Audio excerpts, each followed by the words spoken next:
राधे राधे दोस्तों, स्वागत है आपका मेरे एक नए वीडियो में। आज का इसे ब्लॉग तो नहीं कहेंगे क्योंकि ब्लॉग है भी नहीं, कोई मैंने क्लिप नहीं बनाई सुबह से, लेकिन सोचा कि आपके साथ एक इन्फॉर्मेशन शेयर करूं। जैसे कि बहुत सारे लोग ऐसे हैं जो कमेंट्स भी करते हैं कि उन्हें समझ में नहीं आ रहा कि स्टडी कहाँ से शुरू करें, कहाँ से शुरुआत नहीं करें। और कुछ लोग ऐसे हैं जो अभी स्टार्ट करना चाहते हैं नेक्स्ट ईयर के लिए। कुछ लोग ऐसे हैं जिन्होंने फॉर्म फिल कर दिया है लेकिन स्टडी थोड़ी बहुत की है, प्रॉपर वे में नहीं की है, या फिर मतलब हो रखी है, नहीं हुई है, कुछ समझ नहीं आ रहा है कहाँ से करें, कहाँ से स्टार्ट नहीं करें। तो ये वीडियो खास तौर से उनके लिए है जो स्टार्ट करना चाहते हैं, चाहे वो मेरी सिस्टर्स होम मेकर हैं या जो भी हैं, चाहे स्टूडेंट है, कोई भी है जिसे अपनी सेल्फ स्टडी करनी है लेकिन अभी उन्होंने अपनी स्टडी को स्टार्ट नहीं किया है, या कर दिया है लेकिन प्रॉपर वे में स्टार्ट नहीं किया है। तो ये वीडियो उनके लिए है। आप इस वीडियो में आखिर तक बने रहिए, आपके लिए कुछ इन्फॉर्मेटिव भी मिलेगा वीडियो में। तो आपके लिए स्टडी स्टार्ट करने से पहले सबसे पहले आपको एक सिलेबस लेके चलना है कि सिलेबस क्या है, हम जिसकी स्टडी करने जा रहे हैं उसका सिलेबस। अगर आपके पास सॉफ्ट कॉपी में है तो उसको आप अपने हाथ से लिख सकते हैं, जैसे मैंने ये लिख रखा है, इस तरह से आप अपने हाथ से उसको पूरा नोट डाउन कर सकते हैं। उसको नोट डाउन कर लीजिए क्योंकि सॉफ्ट कॉपी में है, हमने कौन सा टॉपिक देखा, हम उसको स्टडी किए, फिर नेक्स्ट हमने देखा, उसको स्टडी किए, तो इस तरह से पूरा हौच पौच होता है कि हमने आज कौन सा टॉपिक पढ़ लिया, कल रह गया। पूरा सीरियल से उसको नहीं पढ़ते हैं हम, क्योंकि अगर हम लेके चल रहे हैं तो हमने कोई सा देखा उसको हम पढ़ने लग गए। तो इस तरह से अच्छा ये होगा, या तो आप उसका हार्ड कॉपी रखिए या उसको आप प्रिंट आउट निकालवा लीजिए। अगर दोनों नहीं कर रहे हैं तो अगर आपके पास सॉफ्ट कॉपी में पड़ा है तो आप उसको एक पेपर का लेके लिख लीजिए। मेन क्या है, अभी आप उसको तो सबसे फर्स्ट काम कीजिए कि आप प्री के एग्जाम का सिलेबस लिख लीजिए।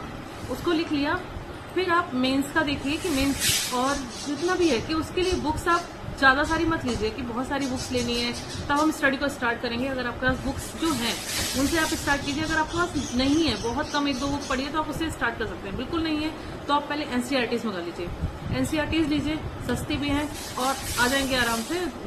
कम बुक्स को मंगाइए, एक किसी सब्जेक्ट की बुक्स को मंगा लीजिए और उससे आप स्टार्ट कीजिए एनसीईआरटीज से। एनसीईआरटीज को पढ़िए। जैसे मेरे पास भी बहुत कम बुक्स है, जैसे एनसीईआरटीज है मेरे पास, ज्यादातर मोस्टली सारी एनसीईआरटीज है, मेन बुक्स में बहुत कम है।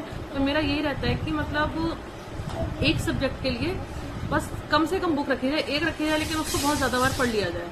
जैसे मेरे पास लक्ष्मीकांत है, स्पेक्ट्रम है, और एक बार आप स्टडी स्टार्ट कीजिए, एनसीईआरटीज को पढ़ना शुरू कीजिए। आप मॉर्निंग में स्टडी स्टार्ट कीजिए। मॉर्निंग में स्टार्ट करेंगे तो आपको ज्यादा से ज्यादा मतलब प्रोडक्टिव स्टडी लगेगी। और सबसे बड़ी बात है कि आप छोटा सा टाइम टेबल बना लीजिए।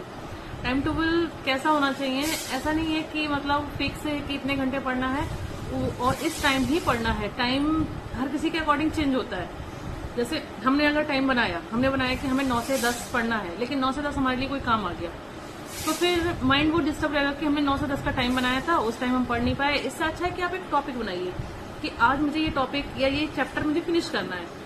तो वो टॉपिक या चैप्टर अगर आपका रहेगा तो अगर आप 9 से 10 नहीं पढ़ पाए तो आप 10 से 11 में अगर फ्री हो तो वो चैप्टर ही पढ़ना है। आपके दिमाग में सिर्फ एक चीज है तो मुझे इस चैप्टर को फिनिश करना है, ना कि कोई टाइम बाउंड है कि इस टाइम पे मैं नहीं पढ़ी, अब मेरा माइंड डिस्टर्ब हो गया, अब नहीं पढ़ पाऊंगी, मेरा पढ़ने का टाइम निकल गया।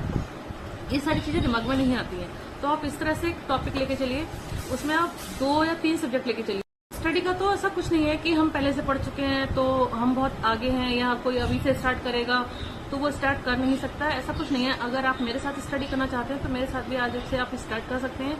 जैसे मैं यूपी का मैं पढ़ चुकी हूँ काफी सारा, लेकिन बहुत मतलब कोई भी टॉपिक उठाया और पढ़ लिया, तो इस तरह से मुझे ऐसा लग रहा था कि हौच पौच हो रहा है। तो मैंने आज से सोचा कि मैं सिलेबस के अकॉर्डिंग पढ़ूंगी और उसको पूरा आपके साथ डाल दूंगी। तो मैं एक 30 डेज का टारगेट लेके चल रही हूँ, तो आप मेरे साथ भी उस साथ पढ़ सकते हैं। मैं आपको अपना टाइम टेबल की क्या क्या चीज मुझे पढ़नी है वो सब कुछ शेयर कर दूंगी, आप उसके अकॉर्डिंग पढ़ सकते हैं। और उसमें 3 या 4 चीजें ही आप लेके चलिए। जैसे यूपी स्पेशल लेके चलिए, मैं यूपी स्पेशल लेके चल रही हूँ, हिंदी लेकर चल रही हूँ, प्लस मैं पॉलिटी लेके चल रही हूँ। तो उसके लिए मैं बेसिक जो एनसीईआरटीज हैं उससे रिलेटेड वो पढ़ूंगी। बाकी बस इन चीजों को ही लेकर चलूंगी और मैं कुछ नहीं पढ़ रही हूँ। हिंदी, यूपी, पॉलिटी, बस ये 3 चीजों को लेके चलूंगी, इन 3 चीजों को पढ़ूंगी। तो आप भी मेरे साथ इनको पढ़ सकते हैं। आप टाइम टेबल छोटा बनाइए, सब्जेक्ट को कम रखिए, बुक्स को कम रखिए।